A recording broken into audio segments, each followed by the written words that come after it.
What's up, everybody? My name is Blaze Tiger, back with another video, and today we'll be looking at the upcoming JP update, which should be starting tomorrow. And these are the two new units, that will be coming to the game.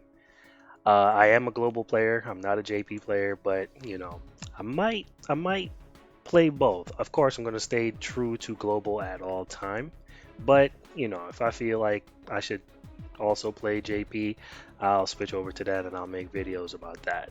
But for now, just global. So of course, with these events and stuff comes new things. So you have new chapters, new hero, new banner, new costume, packs, supplies, diamond events, story events, so forth, so forth and so on. System changes and yeah. Chapter 14. I believe this part right here is when King and Deanne were transferred to the past, and they were seeing what the events of the past through these two individuals' eyes. And once they returned, they were stronger. So I think um, two super powerful Deanne and King cards will be coming. Probably, well, of course, not soon, but later on. They're probably going to call them Awakened King, Awakened Deanne, or something like that. Um, once they get to them, once they decide to start creating them. And what I'm really looking forward to is the King that fully transforms into his true state, and the Deanne. I think she's Queen Deanne. Well, I think that's what they should call her when they create her other card. We guys know what I'm talking about. I'm trying not to spoil it all for those who probably are not deciding to read the manga and wait for the episodes to come out. Um, but you guys know what I'm talking about. So I can't wait for those two cards there. Here, I believe this is before or coming to the events that led Derriere and Monspeed to stop, basically make a decision to just live their lives and not fight.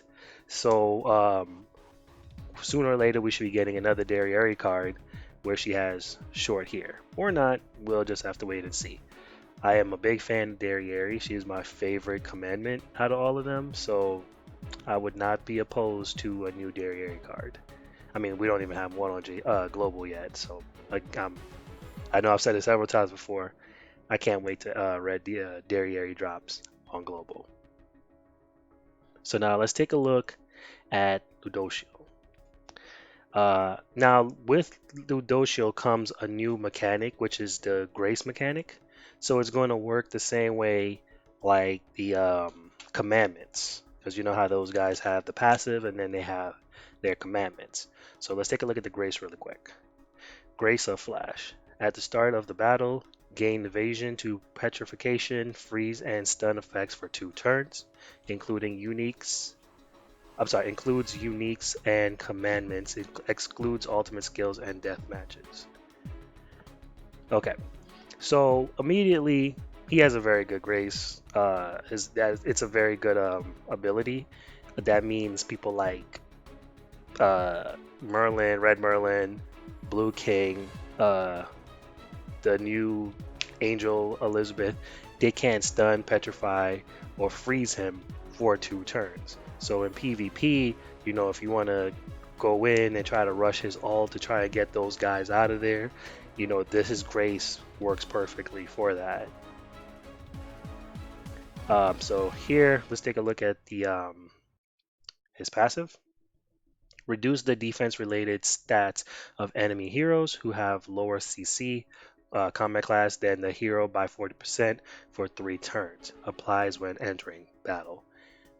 So immediately, just from his passive and his grace, Ludojo is a very good card. I mean, for those on JP who are, who want to know if they should summon or not, if it was me, I would definitely summon for this guy. His level 3 first attack, inflicts damage equal to 600% of attack on one enemy. And the second card inflicts rupture damage equal to 250% of attack on all enemies. So for all those cards that grant shield and stuff like that, he does perfect against them. His special attack at level 1 inflicts damage equal to 350% on all enemies. Okay, so it attacks everyone. Okay. Creates a barrier equal to 20% of the damage dealt. He this guy's pretty good. At max level 6/6, inflicts damage equal to 525% on all enemies. Creates a barrier equal to 80% of the damage dealt. Alright, so yeah, summon for this guy right here. He's pretty good. Alright, so that's Ludojo. In my opinion, again, in my opinion, he's very good. So I would summon for him. Alright, now coming down second card. Jarad or Jahid, again, however her name is pronounced, I have no idea. She is of the fairy race. Her passive, allies heal for 1% of max HP for each ultimate move gauge orb they have at the end of your turn. So, a total of 5%, obviously, because it's 5 orbs, I believe. So, it's it's not the worst thing, and I think she's the only card that has a passive like that. So, that still makes her unique. Well, it is. Well, it does say unique, right? But yeah, she's the only card that can do that, and it's some healing, but it's not the best. It's not that great. First card at level 3, cancel stances on all enemies and inflicts damage equal to 250% of attack. Now, of course, if this unit is like a support unit, so I'm not expecting heavy damage. Heals HP of all allies by 300% of attack. Fills ultimate move gauge by 2 orbs. So she gives, I believe this gives the team or just her to, yeah, I think this gives the team 2 orbs. So you're healing them plus giving them 2 orbs, I believe, and then you get the 1% heal. Well, not the 1%, but whatever percentage of the orbs, whatever orbs they have at the time at the end of the turn, they will get that percentage. So let's just say they get the heal here, and it's level 3. They get the 300% plus the, let's just say they have 3 orbs to 3%. So it's not too bad. It's okay. Special attack cancels buffs and stances on one enemy and inflicts damage equal to 630% of attack. So she's an okay unit. Nothing too hype there. I wouldn't go too crazy trying to 6/6 her. If you do, then that is your choice, but this guy is the true prize right here. So here's just the banner. 5% up for these two, and then the rest of the SSRs that will be on the banner. Here you have some cosmetics for the 2 units, maintenance, some sets, diamond. Okay, so yeah, so the typical stuff there. Let's take a look. Some event stuff, obtainable locations for keys. So this basically tells you what events you can go to, or what stages you can go to obtain keys. Main stage, free stage, boss battle, death matches, SP dungeon, 7 disaster boss, and raid battles, so forth and so on. All right. So with those keys, you'll be able to use them here. So these card looking things here, you'll be able to use a key.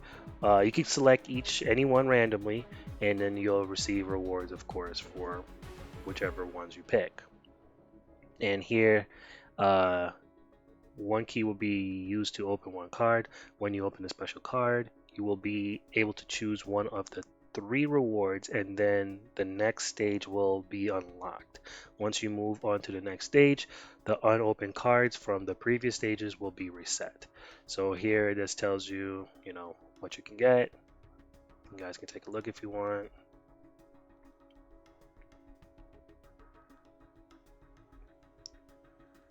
Or you can just pause the video and take a look. Here's some normal rewards.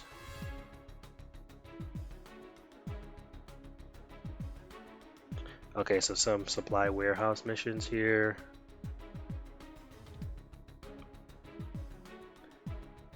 Alright, so okay, so here's the mission details and the rewards you can get. So you can get 5 keys.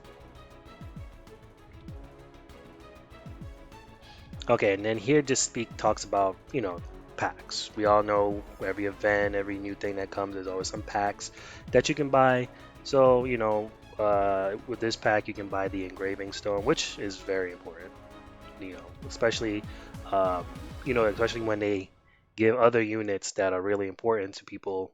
For me, Merlin, I can't wait for them to drop Merlin's engraving on global because I have my red and what's it, green Merlin ready for engraving. But of course, we will need the stones, and I believe each engraving is about 500,000 gold, and you also need the other uh, the level 6, I think, awakening stones.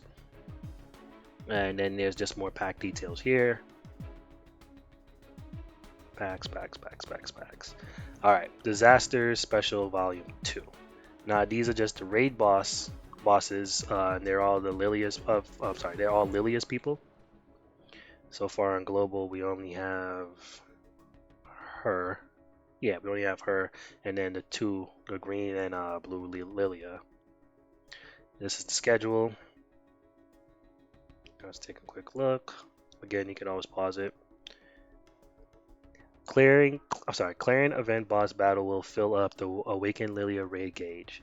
You can only do a max of 5 Lilia raids per day. The timer for the raid is 60 minutes. So you guys see them right here.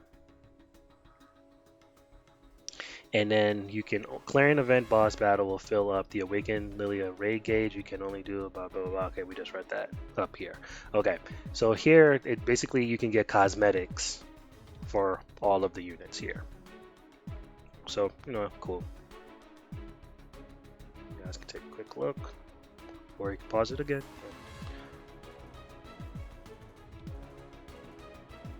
Okay, Knighthood Boss Season. I'm sorry, Knighthood Boss Season 3. This talks about the bosses and the Knighthood. And the 3v3 stage will be coming with this event here. That's not on global yet either. So I've been curious about what it is and how it will work. So right here, it tells you Grand Brawl 3. I'm sorry, Grand Brawl 3 team versus 3 team rules. You will form a total of 3 teams. All of the 3 teams will be used to fight against other players. The brawl is a best of 3. First players to win 2 games win it all. Note, all battles are done in auto. Okay. All right. So I mean, make your best team, guys, and and hope for the best with the auto. From what I know with the auto, they don't always make the best decisions, but hopefully, the auto works a little differently, and the AI could make better decisions doing this event here. And you can also skip it if you don't want to watch it, so that's cool. If you win against someone with a higher rank, you will take over the opponent's rank. If you win against someone with a lower rank, you will only gain victory ward. You will only gain victory ward gauge. When the victory ward gauge is filled to the max, you will get Grand Brawl box as reward. Rewards are based on the current ranking. For example, if you drop to second place after reaching first place, you will receive the reward for second place. If you obtain a higher rank after receiving the reward, you will be not be it. Okay, guys, that's why I'm having a hard time reading this because some of this stuff is translated kind of bad. Um, you will be not be able to accept the reward till after 22 hours has passed. For example, if you reach first place after getting the second place reward, you cannot obtain the reward for first place yet. The list of opponents are updated hourly or after each battle. You will need to have more than one hero on every registered team. You can only register your team 3 times a day. Okay. Gear and stat information on the registered team will not change after registration. For example, if you register a SSR level 50 hero and then evolving the hero to UR level 60, the registered hero will remain at. So this is something to keep in mind, guys. Don't register any unit that you don't think is prepared or up to the task. Okay, because once you register and lock them in, it doesn't matter what you do outside of that, it will not work here. It won't work while they're already registered. Okay. Disconnecting in the middle of a match will result in a loss. That's obvious. For future updates will bring in cooking, so you can't use any cooking or anything like that to boost the units. And here he just talks about the diamond bonus, story battle events, and some system changes. New heroes are available for engraving, Ludojo and Gerard, Garheed, whichever. Patrol team formation changes. Let's see. You are not able to see the costume effects that that's applicable to patrol. Okay. All right. So cool. You see him right here. It shows you the gives you a little logo or symbol that tells you. All right. Village entrance animation. Village entrance animation will only be fully displayed the first time. Which is pretty cool because sometimes when you go into the village, you just want to go and do what you gotta do, but you gotta go through that whole animation, which is not too long. But of course, you want to get in and out and do what you gotta do while you're playing the game. Without having to watch too much animation. All right, skip ticket for 7 disaster boss battle. You are now able to use skip tickets for the 7 disaster boss battles. The raid gauge will go up if skip tickets are used. Okay, cool. Gotcha bonus gauge display changes. There will be an explanatory text regarding the pity gauge after a multi is done on the results screen. Okay. PvP tally icon changes for tally and participation. Battle invitation message notification. You are now able to turn it on and off. The dash to raid invitation, you can turn it on and off. When Awaken Lilia raid is triggered, you will be able to check on the attribute of the raid on the screen. Alright. And here there's some other things that have changed. And then the free summon board had this decoration. So yeah. So that's basically it for the patch notes here. What's to come here. Again, kind of jealous, but it is what it is. I know Global have some hype stuff coming up. I cannot wait. That's why I told, if you guys watched my previous video for the update we just got on Global with the 7% banner, with the 7% banner and the blue bond banner. I told you guys I would prefer you guys not summon, because I feel something big is coming up probably next week or the week after that or the following week after sorry, this next week or the following week, sorry. So I'm suggesting that you guys save your stones. Save the stones you get daily. For the free-to-play players, of course, this definitely reaches to you. Save your stones because you want to have as much stones as possible for the bigger events to come. So save your stones. If you guys summon, then again, it is your choice. I wish you all the best in any summons that you do. But I do feel a hype event is coming to Global. So that's all I have for this one, guys. If you liked what I had to say, if you liked the video, please go ahead and drop a like, subscribe, and hit that notification bell to know when I upload my next video. That's all I have for this one, and I will catch you guys on the next one.